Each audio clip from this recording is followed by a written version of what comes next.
நான் உங்கள் அட்வொகேட் பிரவீன் பேசுகிறேன். உங்கள் லேண்டோட டாக்குமெண்ட்டோ இல்லை உங்கள் ப்ராப்பர்ட்டியோட டாக்குமெண்ட்டோ என்ன மிஸ் ஆகிடுச்சா, அது எப்படி ஈஸியாக ரெக்கவரி பண்ணலான்றது நான் சொல்கிறேன். இந்த வீடியோ ஃபுல்லாக பாருங்கள்.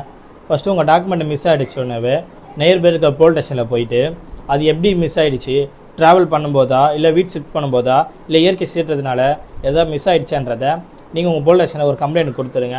அதுக்கப்புறம் வந்து பார்த்தீங்கன்னா உங்கள் லோக்கல் நியூஸ் பேப்பரில் வந்து பார்த்தீங்கன்னா தமிழ் ஆர் இங்கிலீஷில் வந்து பார்த்தீங்கன்னா இந்த டாக்குமெண்ட் என்னுடையது தான், இந்தமாதிரி வீட் ஷிஃப்ட் பண்ணும்போதோ இல்லைனா வந்து ட்ராவல் பண்ணும்போது வந்து டாக்குமெண்ட் மிஸ் ஆகிடுச்சு, இது யாருன்னா கண்டுபிடிச்சின்னா இந்த டாக்குமெண்ட் என்னுடையது என்று என்னோட ஹேண்ட் ஓவர் பண்ணுங்கன்ற மாதிரி நீங்கள் ஒரு நியூஸ் பேப்பரில் உங்கள் கான்டாக்ட் நம்பரோட நீங்கள் கொடுத்துருக்கணும்.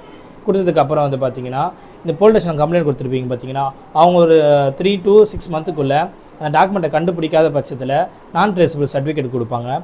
அந்த சர்டிஃபிகேட்டை கொண்டு நீங்கள் உங்களை சப் ரிஜிஸ்டர் ஆஃபீஸில் போயிட்டு உங்கள் எஃப்ஐஆர் காப்பி, நான் ட்ரேசபிள் சர்டிஃபிகேட்டு ப்ளஸ் நியூஸ் பேப்பரில் கொடுத்த அந்த ஆடு, உங்களுடைய எல்லா டாக்குமெண்ட்டோடைய ஜெராக்ஸ், ஈசி பட்டா டாக்குமெண்ட்டோட ஜெராக்ஸ் எல்லாமே நீங்கள் ஹேண்ட் ஓவர் பண்ணிங்கன்னா 15 டேஸ்க்குள்ளே உங்களுக்கு அவங்க ஒரு டாக்குமெண்ட்டோட ஒரு ஜெராக்ஸை கொடுப்பாங்க காப்பி. அந்த காப்பியை வச்சு கூட நீங்கள் யூஸ் பண்ணிக்கலாம்.